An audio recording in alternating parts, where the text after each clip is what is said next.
નમસ્કાર, સુરતથી સમાચાર આવી રહ્યા છે। સૌપ્રથમ અને અહીં ટપોરીઓનો ત્રાસ છે અને તેમાં પોલીસ પણ અડફેટે ચડી ગયા। જે વિસ્તારમાં આ ઘટના ઘટી છે તેમાં ઊન વિસ્તારમાં માથે ભારે શખ્સોનો આતંક સામે આવ્યો છે।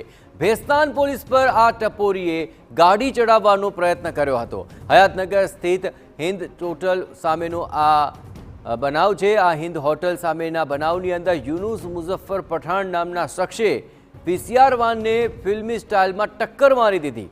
નશામાં ધૂત યુનુસ ઉર્ફે ટેણીને પોલીસે પકડવાનો પ્રયાસ કર્યો હતો અને કાળા રંગની સ્કોર્પિયો ગાડીમાં બેસીને આરોપીએ પોલીસ પર જ હુમલો કરી દીધો।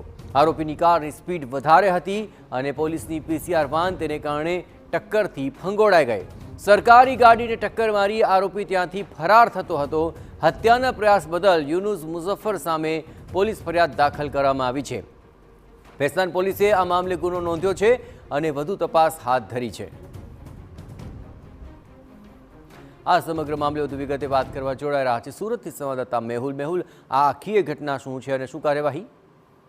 જી બિલકુલ, સુરત શહેરમાં ટપોરીઓ અને અસામાજિક તત્વો હવે બે લગામ બન્યા છે। હવે પોલીસ પર પણ તેઓ હુમલો કરતા અચકાતા નથી। સુરતના ભેસ્તાન પોલીસની હદમાં જે ઊન વિસ્તાર આવેલો છે ત્યાં એક ટપોરીએ પોલીસ પર ગાડી ચઢાવી દેવાનો પ્રયાસ કર્યો હતો। પીસીઆરને ફિલ્મી સ્ટાઇલમાં ટક્કર મારી હતી। આ જે ઇસમ છે તે માથાભારે યુનુસ મુઝફ્ફર પઠાણ હોવાનું સામે મળી રહ્યું છે। હાલ પોલીસ દ્વારા વિરુદ્ધ ગુનો દાખલ કરવામાં આવ્યો છે અને આગળની તજવીજ હાથ ધરવામાં આવી છે। સરકારી ગાડીને ટક્કર મારી જે આરોપી છે તે ફરાર થયો હતો।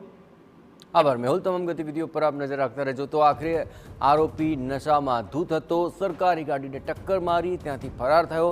આ સમગ્ર મામલે હત્યાના પ્રયાસ બદલ યુનુસ મુઝફ્ફર સામે પોલીસ ફરિયાદ દાખલ થઈ છે અને તપાસ શરૂ કરાઈ છે।